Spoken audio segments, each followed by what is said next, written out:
Bismillahirrahmanirrahim. Assalamualaikum warahmatullahi wabarakatuh. Selamat pagi anak-anak.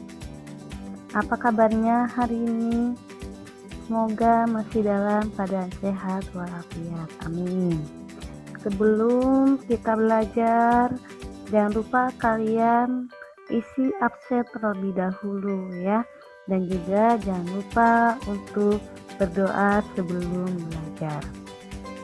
Kalau kalian sudah siap semuanya, Ibu akan memulai pembelajarannya ya untuk mata pelajaran Bahasa Indonesia di pertemuan yang ketiga.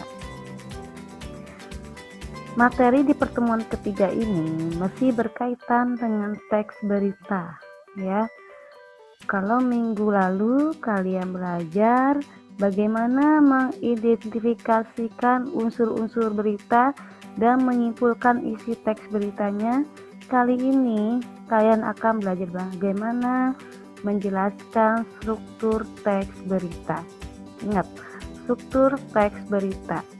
Struktur teks berita berbeda dengan unsur-unsur berita. Jangan sampai salah ya. Tapi masih tetap berhubungan antara unsur berita dengan struktur teks berita, tapi tetap berbeda. Nah, apa sih itu struktur? Kalian pasti tahu ya struktur, karena dari kelas 7 kalian pasti sudah mengenal teks ya, seperti fabel, cerita imajinasi, semua itu tersusun berdasarkan strukturnya. Kenapa sih harus ada struktur? Tujuannya agar teks tersusun dengan rapi dan baik agar pembaca pun memahami maksud dari isi teks tersebut. Kalau teks tidak terstruktur, maka menjadi sebuah teks yang berantakan sehingga menyulitkan pembaca untuk memahami isi teksnya ya. Jadi tujuannya seperti itu, adanya struktur agar tersusun dengan rapi dan memudahkan pembaca untuk memahami maksud dari isi teks tersebut. Nah, agar kalian lebih memahami apa itu struktur teks berita, perhatikan slide pembelajaran berikut ini. Oke. Di sini ada IPK 3.2.1 yaitu tentang menjelaskan struktur berita. Jadi tujuan pembelajaran hari ini, kalian harus mampu untuk menjelaskan struktur teks berita ya. Langsung saja. Pertama ada struktur teks berita. Kalian boleh sambil dibuka buku bahasa Indonesianya ya, buku paket bahasa Indonesianya. Dilihat kira-kira apa saja strukturnya. Di sini pertama ada kepala berita atau lead ya. Lead atau kepala berita. Yang namanya kepala adanya di atas ya. Paling atas bagian berita namanya adalah kepala berita. Biasanya berisi memuat hampir sebagian besar unsur berita ya. Jadi di dalam struktur kepala berita ini hampir sebagian isinya unsur-unsur berita ya, seperti what, where, when ya. Walaupun tidak semua, tapi banyak unsur-unsur berita yang ada pada kepala berita. Yang kedua, ada tubuh berita. Memuat penjelasan-penjelasan informasi dari hal-hal pokok yang terdapat pada kepala berita. Biasanya memuat unsur mengapa dan bagaimana suatu peristiwa yang diuraikan secara detail dan kronologis. Ya, jadi tubuh berita ini memuat tentang penjelasan daripada pokok-pokok yang ada pada kepala berita, dan biasanya di dalam tubuh berita ini terdapat adanya unsur mengapa dan bagaimana, dan di dalamnya juga terdapat adanya kronologis sebuah peristiwa. Apa itu kronologis ya? Urutan peristiwa berita itu, kejadiannya dari awal sampai akhir, itu semuanya ada di bagian tubuh berita. Yang ketiga ada ekor berita. Memuat hal-hal yang masih terkait dengan berita yang disampaikan. Biasanya ekor berita hanya sebagai pelengkap sehingga tidak terlalu penting dalam sebuah berita ya. Jadi ekor berita biasanya isi beritanya tidak terlalu penting karena hanya sebagai pelengkap atau penambah daripada sebuah isi berita. Kenapa sih kok tidak penting tapi tetap dimasukkan ke dalam berita? Ya, karena berita itu harus lengkap. Ingat kemarin ya, jadi syarat berita itu harus lengkap dari awal sampai akhir. Makanya meskipun tidak terlalu penting, tetap taruhnya di bagian paling bawah sebuah berita. Oke. Susunan pemberitaan tersaji dalam pola segitiga terbalik. Ya, susunan pemberitaan tersaji dalam pola segitiga terbalik. Bagian awal merupakan bagian pokok atau penting, dan semakin ke bawah berita itu merupakan perincian yang sifatnya cenderung tidak penting. Coba kalian bayangkan, segitiga terbalik itu bagaimana? Bentuk segitiga itu bagaimana? Dan dibalik bagaimana? Coba lihat. Biasanya dalam berita itu bagian awal itu paling penting, dan semakin ke bawah semakin runcing semakin kecil, dan hal itu perinciannya sifatnya cenderung tidak penting. Ya, coba kalian lebih paham lagi, lihat lagi. Oleh karena itu, jika tidak cukup waktu untuk mendengarkan berita keseluruhan informasi, dengan hanya memperhatikan bagian awalnya, kita telah cukup mendapatkan informasi pokok yang merangkum keseluruhan isi berita.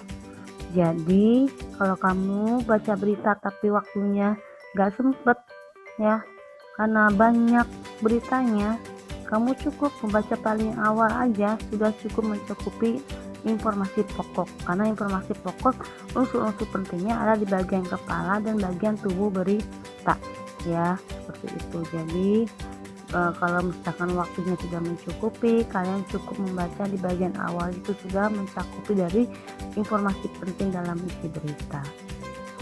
Selanjutnya, nah ini ya, di sini ada segitiga terbalik ya. Segitiga terbalik di sini, lihat bagian awal tuh luas, semakin ke bawah semakin runcing ya. Jadi semakin bawah semakin kecil, semakin atas semakin besar. Kenapa kepala berita ini sangat besar? Karena di dalam kepala berita itu berisi informasi penting. Biasa terdapat dalam 5W plus 1H lengkap. Kadang-kadang lengkap tapi ada yang hanya sebagian, tapi itu termasuk informasi penting ya. Yang kedua ada tubuh, dan biasa berisi informasi penting juga, biasanya informasi pendukung daripada kepala berita tadi. Biasanya di dalamnya ada unsur bagaimana, mengapa, dan bagaimana. Dan paling bawah namanya ekor berita, semakin kecil, berisi informasi kurang penting karena hanya sebagai informasi tambahan saja ya. Ingat, jadi pengkajian sebuah berita itu polanya segitiga terbalik. Lanjut, perhatikan teks berita berikut. Di sini ada remblong sebuah mobil mewah menabrak pembatas jalan. Ini mungkin kalian sudah lihat ya, kemarin itu sama teksnya. Sengaja ibu kasih teks ini agar kamu lebih memahami, karena kalian pasti sudah baca beritanya ya. Lanjut, di sini ada 60%, ada 30%, ada 10%. Ini menurut ibu ya, dari segi 60% itu apa, 30% itu apa, 10% itu apa. Coba kita lihat. Pertama ada judul berita. Judul beritanya itu tentang remblong sebuah mobil mewah menabrak pembatas jalan, yang tadi ya teksnya. Kalau kita tentukan strukturnya bahwa remblong sebuah mobil mewah menabrak pembatas jalan ini adalah judul beritanya. Nah, buat 60% itu apa? Lihat, ada kepala berita. Tadi kepala berita itu memuat lebih luas tempatnya, yaitu 60%. Telah terjadi sebuah kecelakaan hebat kemarin malam di Jalan Tol Cipali pada tanggal 4 Maret 2015.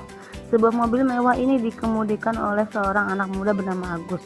Ia mengemudikan mobil dengan kecepatan di atas 120 km per jam. Nah, di sini unsur-unsur penting semuanya ada ya. Dari apa, di mana, kapan, ya, mengapa, di sini ada, siapapun ada. Jadi di sini di bagian kepala berita itu lengkap unsurnya ya. Kemudian yang 30% ini tubuh berita ya. Mobil bernomor polisi B3641AH itu menabrak pembatas jalan sebab mengalami remblong pada mobilnya. Mobil Ferrari berwarna merah itu untungnya tidak membuat kecelakaan hebat karena pada saat itu tol Cipali terlihat macet dari arah sebaliknya. Di sini ada unsur why, mengapa, dan bagaimana. Di sini ada ya. Kemudian terakhir ada kaki berita hanya 10% ya.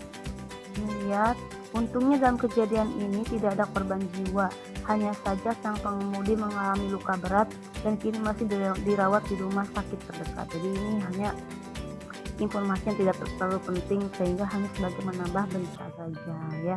Yang penting ada di kepala berita dan juga ada di tubuh berita. Tapi tetap kaki berita itu harus ada hanya sebagai pelengkap ya. Lanjut, tugas individu. Ya, ini tugas kalian, coba diperhatikan. Pertama, bacalah sebuah teks berita di media cetak atau internet. Ingat, kamu cari berita, teks berita di media cetak. Media cetak itu contohnya apa? Seperti koran, atau tabloid, atau majalah, terserah, yang penting isinya sebuah berita. Atau kamu cari di internet juga boleh ya. Kamu cari. Yang kedua, kalau kamu sudah menemukan beritanya, tempelkan teks berita tersebut di buku tulis. Kalau di media cetak berarti kamu gunting beritanya dan kamu tempelkan di buku tulis. Kalau misalkan dari internet, kamu print dulu beritanya baru kamu tempelkan di buku tulis. Yang ketiga, kemudian tentukan struktur atau bagian-bagian dari teks berita tersebut dengan mengisi tabel yang ada pada buku paket Bahasa Indonesia halaman 15. Coba kalian buka buku paket halaman 15-nya, di situ ada contoh tabelnya, kamu lihat, kemudian kerjakan di buku tulis Bahasa Indonesia, sertakan nama dan kelasnya ya. Jadi kamu kerjakan semuanya di buku tulis. Pertama kamu tempelkan beritanya, kemudian kamu buat tabelnya, kemudian kamu isi di buku tulis Bahasa Indonesia, sertakan nama dan kelasnya. Kemudian foto hasil kerja kalian lalu kirim via Edmodo. Jadi kamu sekarang kirim tugasnya via Edmodo ya. Dan batas pengumpulannya sampai hari Minggu tanggal 9 Agustus 2020 pukul 19 waktu Indonesia Barat atau jam 7 malam ya. Ingat, ibu kasih waktu yang lumayan panjang.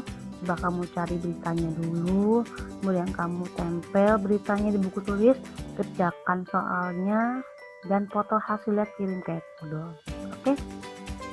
Terima kasih. Ya, sampai jumpa di pertemuan selanjutnya.